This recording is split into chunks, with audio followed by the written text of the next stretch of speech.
tana manggod ang mga sumusunod ni Kristo kung miabot ba siya or mianhi ba siya aron usbon ang balaod. Kung mahinumduman na itong mga igsuon, pagsugod yun ni Kristo sa iyang ministry, dunay daghang mga tao nga misunod kaniya, and mostly kining mga tawhana mga Hudiyo. Later on, doon na po'y dili mga Hudiyo nga mituo kang Hesus, no? Mao nga mura og nagsagol na ning mga Hudiyo og dili Hudiyo. Kadtong mga Hudiyo mga igsuon, mao kining mga tawhana nga misunod gayud sa balaod. Og ang balaod para kanila mao kadtong nahitala sa Leviticus, no? Og ilabi na usab kadtong gitawag nato sa Old Testament nga Decalogue or napulo kasugo, no? Karon nagtuo kini mga tao nga pag-abot ni Hesus, iyang usbon, iyang ilisan ang mga balaod.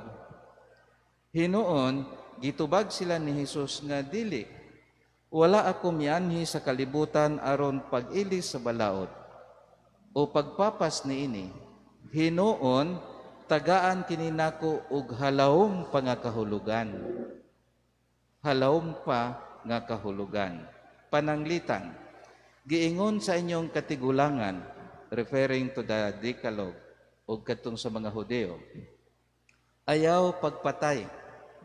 Kay kung kinsa katong magpatay, taralon nga to sa hukmanan. Apan karon nga miabot si Hesus, no? Ang iya dili lang kanang actual nga killing, kundi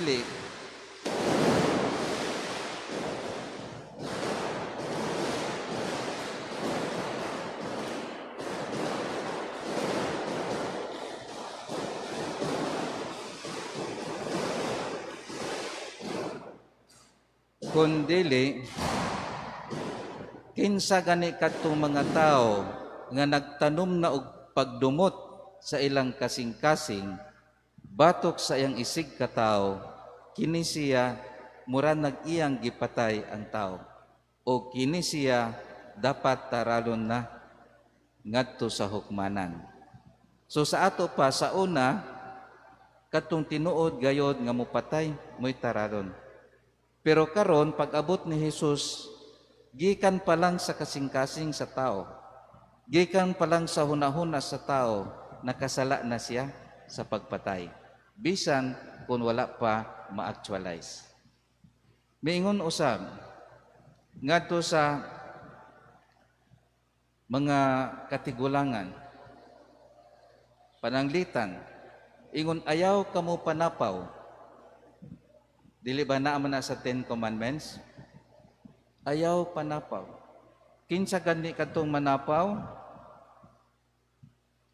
Unsa may dili makasulod sa langit.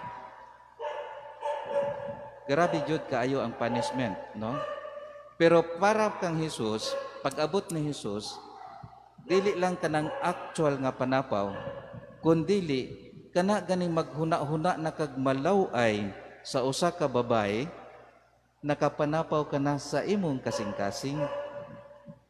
Sa ato pa mga igsuon, mas lawom pa gayon. Mao nga gipakita sa to ang point ani is that nga unta pinaagi sa mga pagtudlo ni Hesus, dili jud ka makapanapaw, dili jud ka makapatay. Kay diri pa lang daan sa imong kasing-kasing ug sa imong huna-huna, hala, doon na nay equivalent nga punishment.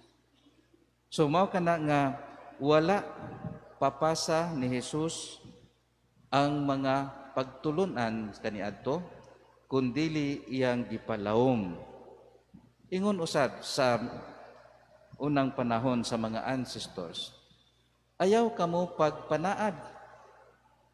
Labi na dunay mamanaad ngadto sa bukid sa Jerusalem, ayaw kamo pagpanaad, no? Unsa ayaw unya kadtong mga naghimo sa ilang mga saad, ayaw gayud og pakyasa ang inyong mga saad, no? Nga sa ato pa diay mga igsuon, kung doon na kay isulti, kinahanglan nga either yes or no, oo o hindi, no? Kung may kang oo, sige oo dyan na until the end. Dili mag-usab-usab. Kaysa ang point sa Ginoo is that, nga dili unta ba magsugod internally ang sala, no? Rather than just obeying and fulfilling the law later on.